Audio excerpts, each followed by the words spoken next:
It's a pleasure for me as President of the International Astronautical Federation to welcome all you today to the concluding session of the Global Networking Forum for this ISC 2017, which has been a huge success. In particular, I want to thank Premier Wazaril, Minister Hamilton Smith, and Lord Mayor Hayes for their support and presence. Now, let me please introduce our distinguished speaker for today. Elon Musk is founder, CEO, and lead designer of SpaceX.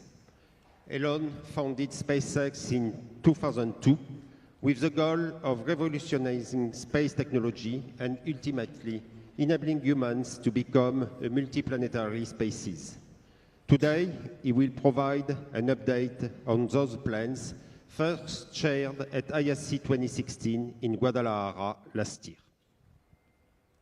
SpaceX has had a number of firsts, including the first private company to deliver cargo to and from the International Space Station, the first entity to land an orbital class booster back on land and on drone ships out of sea, and the first to refly an orbital class booster. In addition to SpaceX, he is also the CEO of Tesla Motors and chairman of SolarCity. Please join me in welcoming Elon Musk. All right. Hey. Thank you. Oh, just so good. All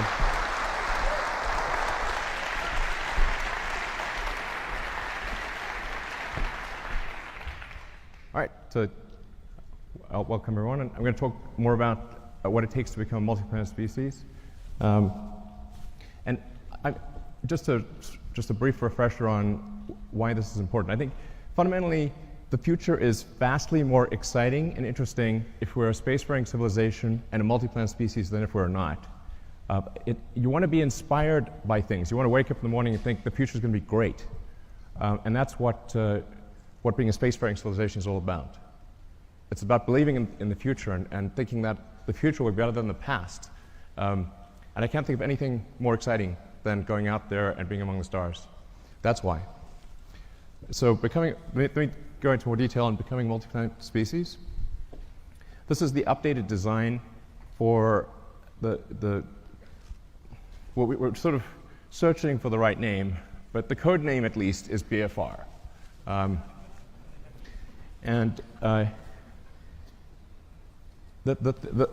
Probably the most important thing that I want to convey in this presentation is that I think we have figured out how to pay for it. This is very important. So, in last year's presentation, we're really searching for what the right way, how do we pay for this thing? We went through various ideas, Kickstarter, collecting underpants. These didn't pan out. But now we think we've got a way to do it, which is to have a smaller vehicle, still pretty big, but one that can serve one that can do everything that's needed in the greater Earth orbit activity. So essentially, we want to make our current vehicles redundant. We want to have one system, one booster and ship that replaces Falcon 9, Falcon Heavy, and Dragon. So if we can do that, then all the resources that are used for Falcon 9, Heavy, and Dragon can be applied to this system. So that's really fundamental.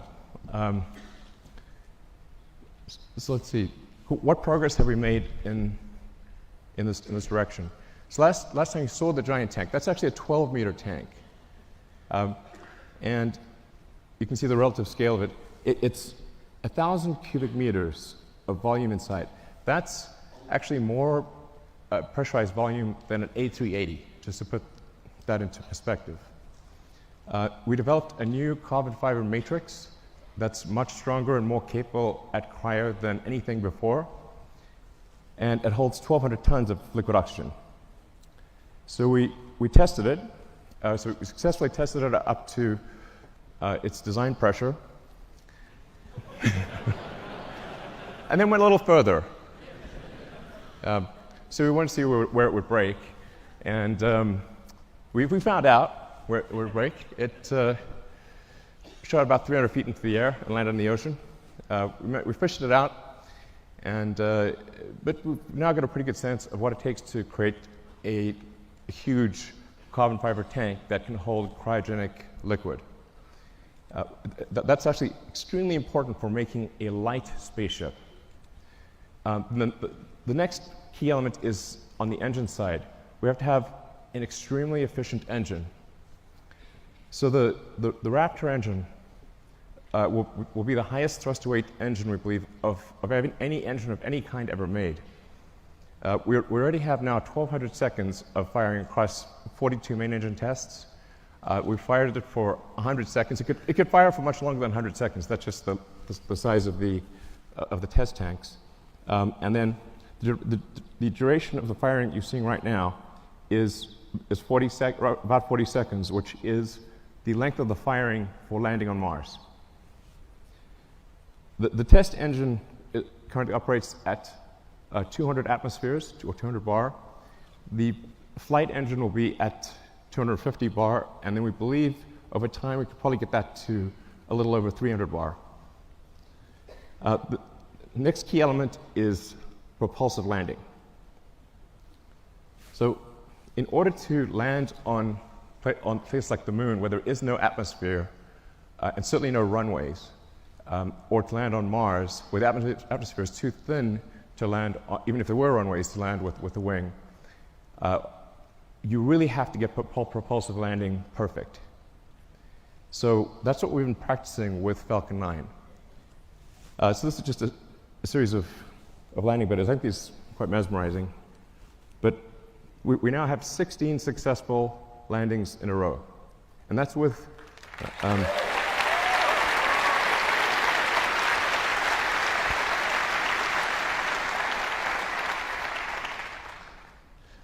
so it's 16 in a row, and that's with really without any redundancy.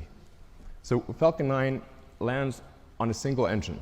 The final landing is always done with a single engine, whereas BFR will always have multi-engine out capability.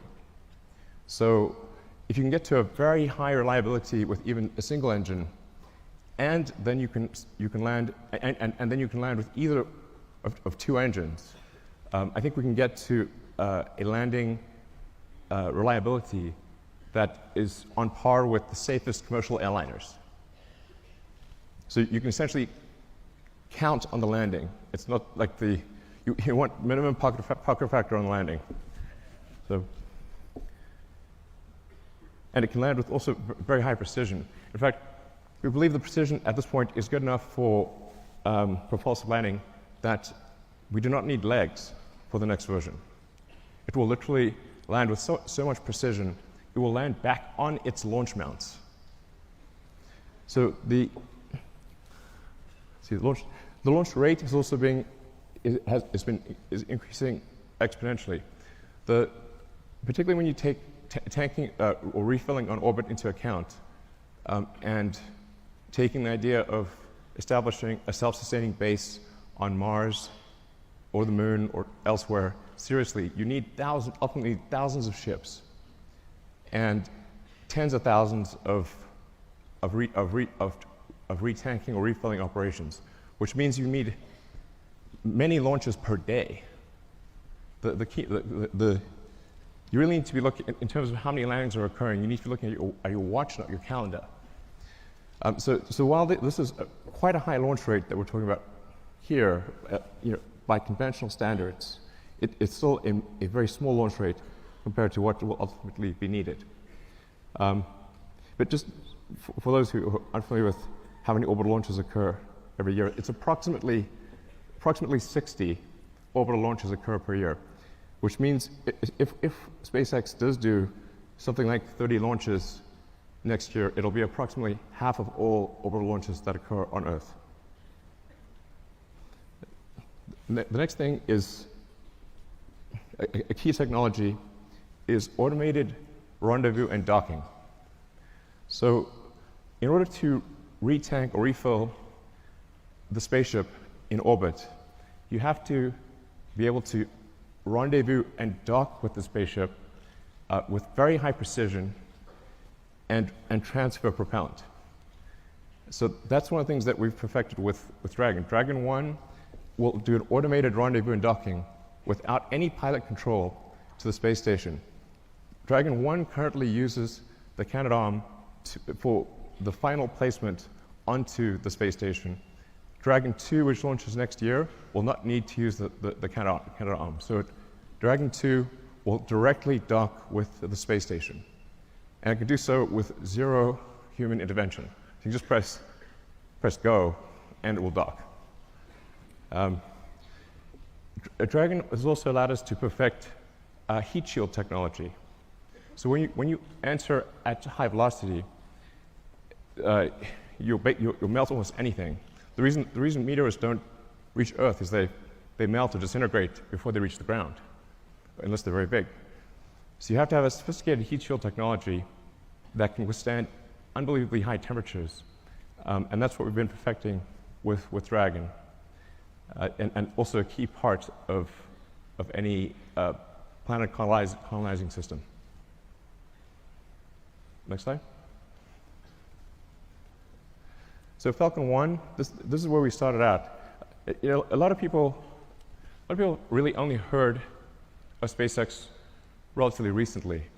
So they may think, say, Falcon 9 and Dragon just instantly appeared, and that's how it always was. But it wasn't. We started off with just a few people who really didn't know how to make rockets. And the reason I ended up being the chief engineer or chief designer was not because I wanted to, it's because I couldn't hire anyone. Nobody good would join. So ended up being that by default. And I messed up the first three launches. The first three launches failed. Unfortunately, the fourth launch, which was that was the last money that we had for Falcon 1, the fourth launch worked, or that would have been it for SpaceX. But fate liked us that day. So the fourth launch worked. And it's interesting, today is the 9th anniversary of that launch. So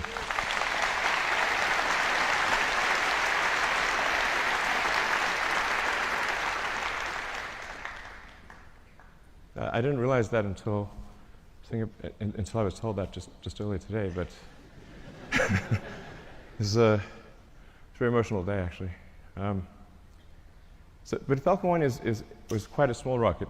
When we were doing Falcon 1, we were really trying to figure out what is the smallest useful payload that we could get to orbit. I thought, okay, something around half a ton to orbit would be able to launch, that can launch a decent-sized small satellite to low Earth orbit, and that's why we sized Falcon 1. But it's really quite small compared to Falcon 9. So Falcon 9, particularly when you factor in payload, Falcon 9 is many times more, it's sort of on the order of 30 times more payload than Falcon 1. And Falcon 9 has reuse of the primary booster, which is the most expensive part of the rocket, and hopefully soon reuse of the fairing, the big nose cone at the front. So we think we can probably get to something like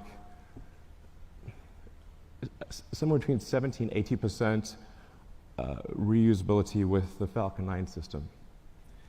And hopefully towards the end of this year we'll be launching Falcon Heavy, which is, Falcon Heavy ended up being a much more complex program than we thought.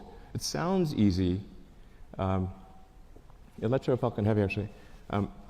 It sounds like it should be easy because it's 2 first stages of Falcon 9 strapped on as boosters. It's actually not. We had to redesign almost everything except the upper stage. in order to take the increased loads. So Falcon Heavy ended up being much more a new vehicle than we realized.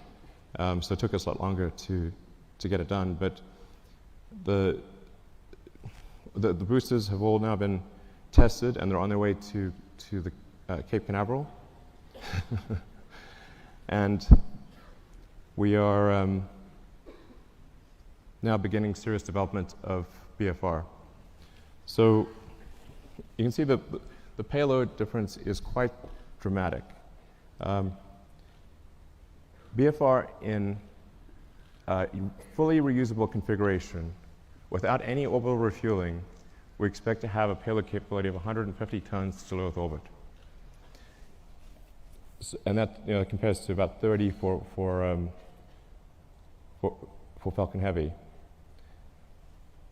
which is partially reusable. Where this really makes a tremendous difference is in the cost, which I'll come to in some of the later slides. So let's go to the next slide. And by the way, so with BFR, you can get a sense of scale by looking at the tiny person there. It's really quite a big vehicle. Main body diameter is about 9 meters or 30 feet. And it consists of the booster is lifted by 31 Raptor engines. So then, just the basics about the ship: 48-meter length. Dry mass we're expecting to be about 85 tons. Technically, our design says 75 tons, but inevitably there's mass growth. And that ship will contain 1,100 tons of propellant with a design of an ascent design of 150 tons and a return mass of 50. So you can think of this as essentially combining the upper stage of the rocket with Dragon. It's like if Falcon 9 upper stage and Dragon were combined. So I'll go into each of these items in detail, but you've got obviously the engine section in the rear, the propellant tanks in the middle, and then a large payload bay in the front. And that payload bay is actually 8 stories tall. In fact, you can fit a whole stack of Falcon 1 rockets in the payload bay. Compared to the design I showed last time, you'll see that there is a small delta wing at the back of the rocket. The reason for that is in order to expand the mission envelope of the BFR spaceship. Depending on whether you're landing or you're entering a planet or a moon that has no atmosphere, a thin atmosphere, or a dense atmosphere, and depending on whether you're re-entering with no payload in the front, a small payload, or a heavy payload, you have to balance the rocket out as it's coming in. And so the delta wing at the back, which also includes a split flap for pitch and roll control, allows us to control the pitch angle despite having a wide range of payloads in the nose and a wide range of atmospheric densities. So we tried to avoid having the delta wing, but it was necessary in order to generalize the capability of the spaceship such that it could land anywhere in the solar system. So let's look at a couple of things in detail.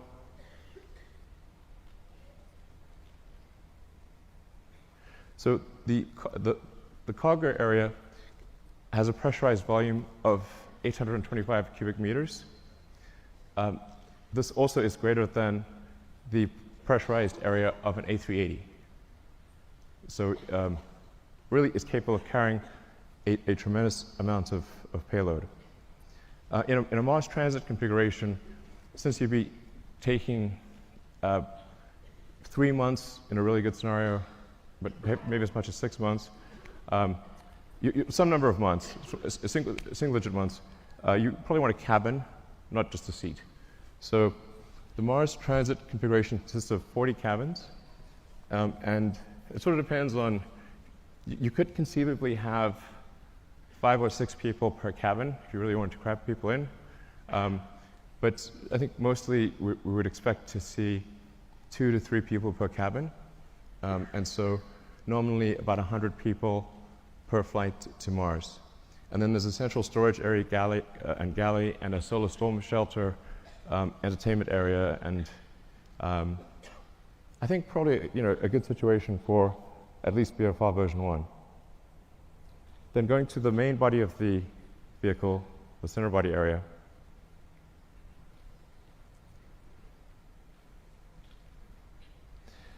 This is where the propellant is located. And this is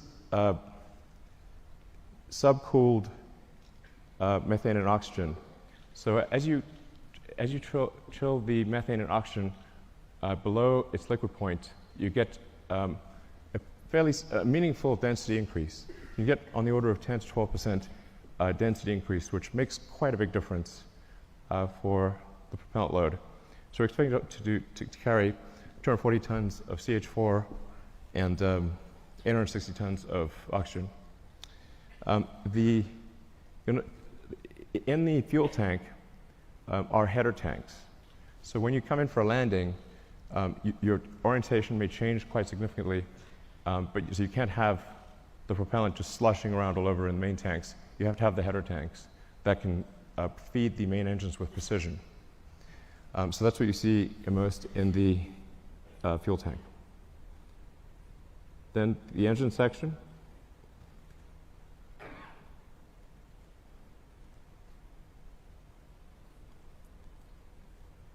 So the ship engine section consists of 4 vacuum Raptor engines and 2 sea-level engines. So all 6 engines are capable of gimbaling. The engines with the high expansion ratio have a relatively smaller gimbal area or gimbal range and a slower gimbal rate. The 2 center engines have a very high gimbal range and can gimbal very quickly. And you can land the ship with either one of the 2 center engines. So when you come in for a landing, it will light both engines, but if one of the center engines fails at any point, it will be able to land successfully with the other engine. And then within each engine, there's a great deal of redundancy. So we want the landing risk to be as close to 0 as possible. And then some basic stats about the engines. The sea-level engines are about a 330 ISP at sea level. The upper stage engine is 375. Now, this is version 1. So I think over time, there's potential to increase that specific impulse by 5 to 10 seconds. And as I was mentioning, also increase the chamber pressure by 50 bar or so. And then for refilling, where you just saw the 2 ships would actually mate at the rear section. They would use the same mating interface that they use to connect to the booster on liftoff. So we'd reuse that mating interface and reuse the propellant fill lines that are used when the booster is, when the ship is on the booster. And then to transfer propellant, it becomes very simple. Use control thrusters to accelerate in the direction that you want to empty. So, if you accelerate in this direction, propellant goes that way, and you transfer the propellant very easily into from the tanker to the ship. So going to rocket capability. This gives you sort of a rough sense of rocket capability, starting off at the low end with the Falcon 1 at a half ton, and then going up to BFR at 150. So I think it's important to note that the BFR has more capability than Saturn V, even with full reusability. But here's the really important fundamental point. Let's look at the launch cost.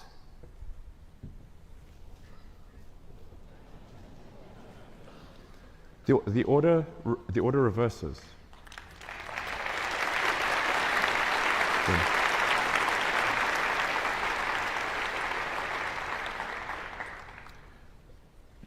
at first glance, this may seem ridiculous, but it's not. The same is true of aircraft.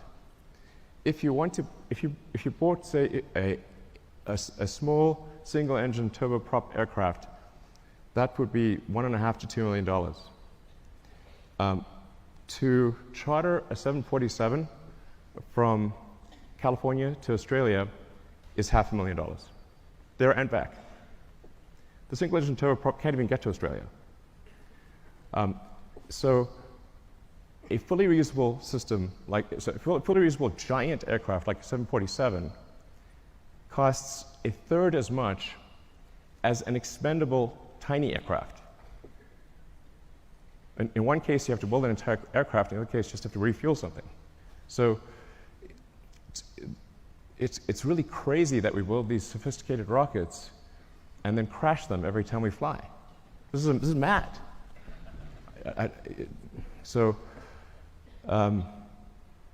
Yeah, this is I can't emphasize how profound this is and how important reusability is. And often I'll be told, but you could get more payload if you made it expendable. And so yes, you could also get more payload from an aircraft if you got rid of the landing gear and the flaps and just parachute it out when you got to your destination. But that would be crazy, and you would sell 0 aircraft. So reusability is absolutely fundamental. Now I want to talk about the value of orbital refilling. This is also extremely important. So if you just fly BFR to orbit and don't do any refilling, it's pretty good. You'll get 150 tons to low Earth orbit and have no fuel to go anywhere else. However, if you send up tankers and refill in orbit, you can refill the tanks all the way to the top and get 150 tons all the way to Mars. And if the tanker has high reuse capability, then you're just paying for the cost of propellant. And the cost of oxygen is extremely low, and the cost of methane is extremely low. So if that's all you're dealing with, the cost of refilling your spaceship on orbit is tiny, and you can get 150 tons all the way to Mars. So automated rendezvous and docking and refilling, absolutely fundamental. So then getting back to the question of how do we pay for this system, this was really, as I said, quite a profound, I wouldn't call it a breakthrough, but realization that if we can build a system that cannibalizes our own products, makes our own products redundant, then all of the resources, which are quite enormous, that are used for Falcon 9 Heavy and Dragon, can be applied to one system. Some of our customers are conservative, and they want to see BFR fly several times before they're comfortable launching on it. So what we plan to do is to build ahead and have a stock of Falcon 9 and Dragon vehicles, so that customers can be comfortable. If they want to use the old rocket, the old spacecraft, they can do that, because we'll have a bunch in stock. But all of our resources will then turn towards building BFR. And we believe that we can do this with the revenue that we receive for launching satellites and for servicing the space station. So going into the satellites portion, the size of this being a 9-meter diameter vehicle is a huge enabler for new satellites. We can actually send something that is almost 9 meters in diameter to orbit. So for example, if you want to do a new Hubble, you could send a mirror that has 10 times the surface area of the current Hubble as a single unit. It doesn't have to unfold or anything. And or you can send a large number small satellites, you can do whatever you like. You can actually also go around and, if you wanted to collect old satellites or clean up space debris, you can just use the sort of chomper over there and go around and collect satellites or collect space debris if you want. So that may be something we have to do in the future. But that fairing would open up and retract and come back down. So it enables launching of Earth satellites that are significantly larger than anything we've done before, or significantly more satellites at a time than anything that's been done before. It's also intended to be able to service the space station.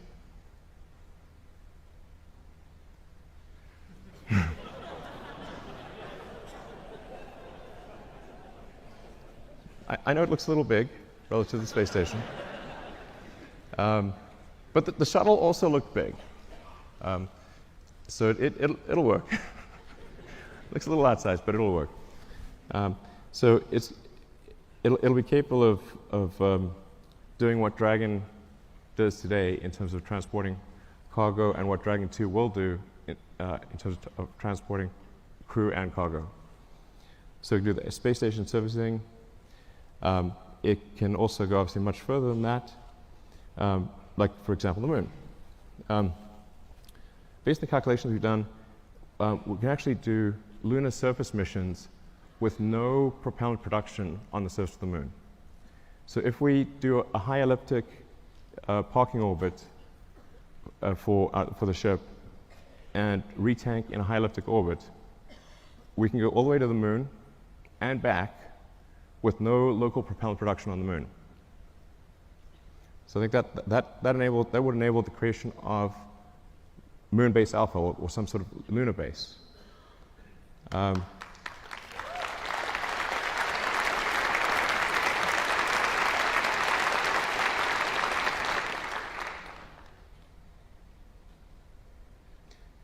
Yeah, it's quite captivating. So you can also see, for example, how do you transfer cargo from the cargo bay down to the ground is a crane. It's not very complicated.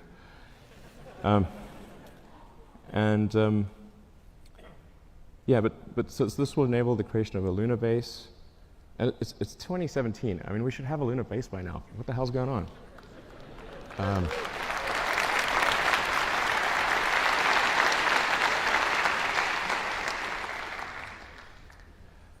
And then, of course, Mars, becoming a multi-planet species. Beats the hell out of being a single-planet species. So, so we'd start off by sending a mission to Mars, where it would be obviously just landing on rocky ground or dusty ground. And it's the same approach that I mentioned before, which is you send the spaceship up to orbit, you retank it or refill it until it has full tanks, and it travels to Mars, lands on Mars.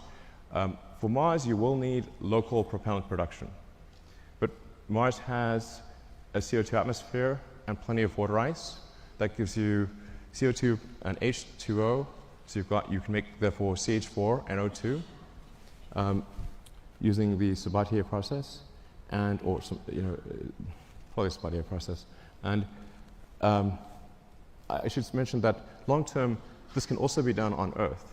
So sometimes I get some sort of criticism for why are you using combustion in rockets and you have electric cars? I'm like, well, there isn't some way to make an electric rocket. I wish there was.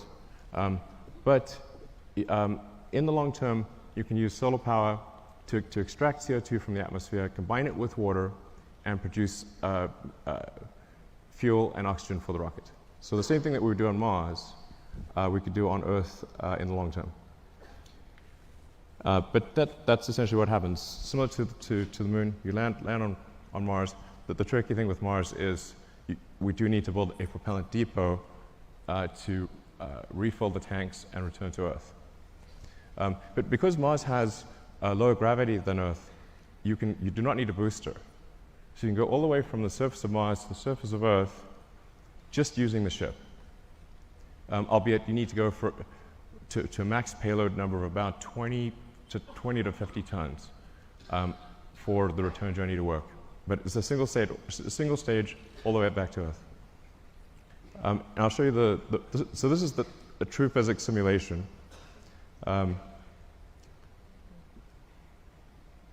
This will last about a minute. So you come in, you're entering very quickly, going 7.5 kilometers a second. For Mars, there will be some ablation of the heat shield. So it's just like a sort of brake pad wearing away. It is a multi-use heat shield, but unlike for Earth operations, it's coming in hot enough that you will see some wear of the heat shield. But because Mars has an atmosphere, albeit not a particularly dense one, you can remove almost all the energy aerodynamically. And we've proven out supersonic retropropulsion many times with Falcon 9, so we feel very comfortable about that. This is because it's sort of, you can see it's sort of a mesh system. It's not meant to be sort of particularly pretty because it's just trying to simulate the physics of it. But the size of the cone gives you a rough approximation for how much thrust the engines are producing.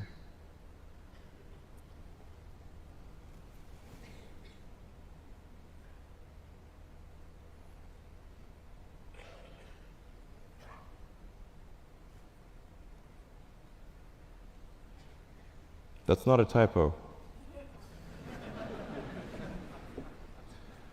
Although it is aspirational. So we've already started building the system. The tooling for the main tanks has been ordered. The facility is being built. We will start construction of the first ship around the second quarter of next year, so in about 6 to 9 months, we should start building the first ship. I feel fairly confident that we can complete the ship and be ready for a launch in about 5 years. 5 years seems like a long time to me. Yeah.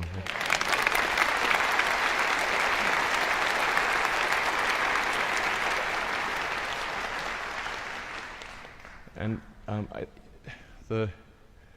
the area under the curve of resources over that period of time should enable this time frame to be met. But if not this time frame, I think pretty soon thereafter. But that's our goal, is to try to make the 2022 Mars rendezvous. The Earth-Mars synchronization happens roughly every 2 years.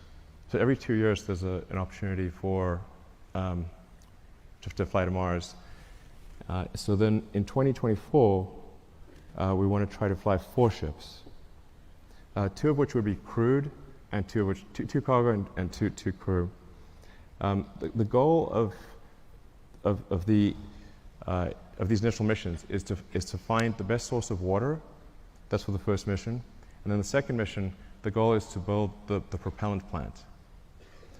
So we should, particularly with 6 ships, there have plenty of landed mass to construct the propellant depot, which will consist of a large array of solar panels, very large array, and then everything necessary to mine and refine water, and then draw the CO2 out of the atmosphere, and then create and store deep cryo CH4 and O2. Then build up the base, starting mostly with one ship, then multiple ships, then start building out the city, then making the city bigger, even bigger.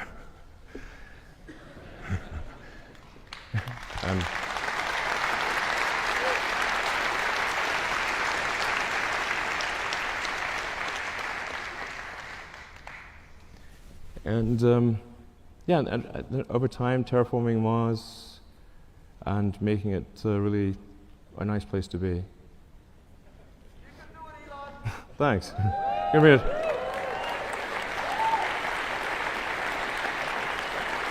But I think that's quite a beautiful picture. And on the prior slide, it's interesting to note that on Mars, dawn and dusk are blue, and it's the sky. So the sky is blue in dawn and dusk, and red during the day. It's the opposite of Earth. And But there's something else. If you build a ship that's capable of going to Mars, well, what if you take that same ship and go from one place to another on Earth? So we looked at that, and the results are quite interesting. Let's take a look at that.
Traveling at 27,000 kilometers an hour, or roughly 18,000 miles an hour.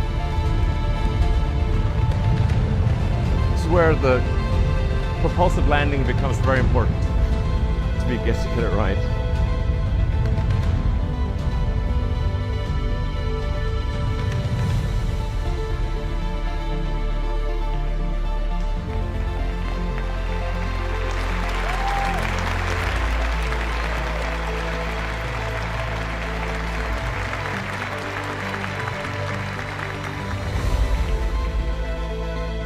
So most of what people consider to be long-distance trips would be completed in less than half an hour, which is...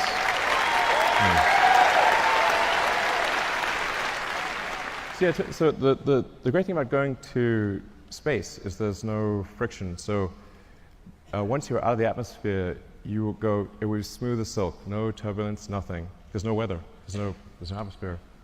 And you can get to most long-distance places, like I said, in less than half an hour. And if we're building this thing to go to the Moon and Mars, then why not go to other places on Earth as well? All right, thank you.